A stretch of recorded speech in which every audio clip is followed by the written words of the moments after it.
Birota check tayo. So, ayan, malinis.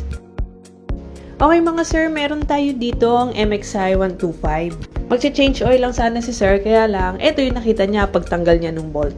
Ayan mga sir, kita nyo, yung pinaka-threading pala dun sa may drain ng engine oil, natanggal na lahat.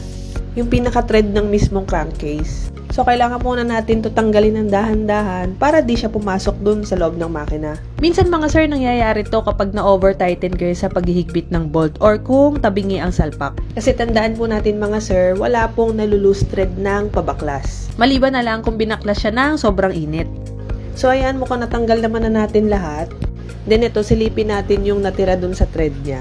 Itsura pa lang talagang hindi nahihigpit to. So, ang gagawin natin dito mga sir, easy o oversize natin ng konti, 1mm lang. Then, by the way, dun sa mga nagwo-worry na baka mamaya malagyan ng birota yung loob ng makina, panoorin nyo to mga sir. So, andito na po tayo sa threading process. Pansinin nyo mga sir, yung mga birota, nako-contain lang siya dun sa may gilid ng threader. Kaya ang gagawin natin is, kada feed ng threader, buga ng hangin dun sa may kabilang side. Then, feed ulit, then buga, para lumalabas yung birota.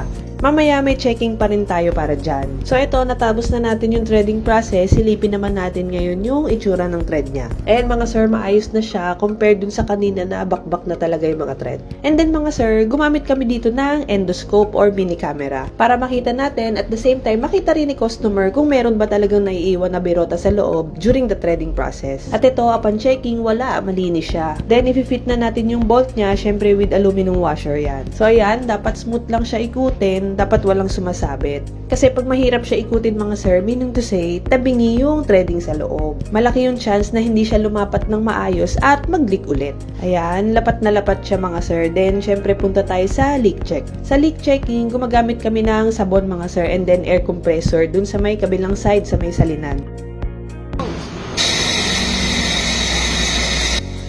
Ayan, so far so good, maayos siya lahat, wala siyang leak. Then ito para may reference kayo, luluwagan namin ng konti yung bolt mga sir para makita niyo yung itsura pag may leak. Pabuga lang po.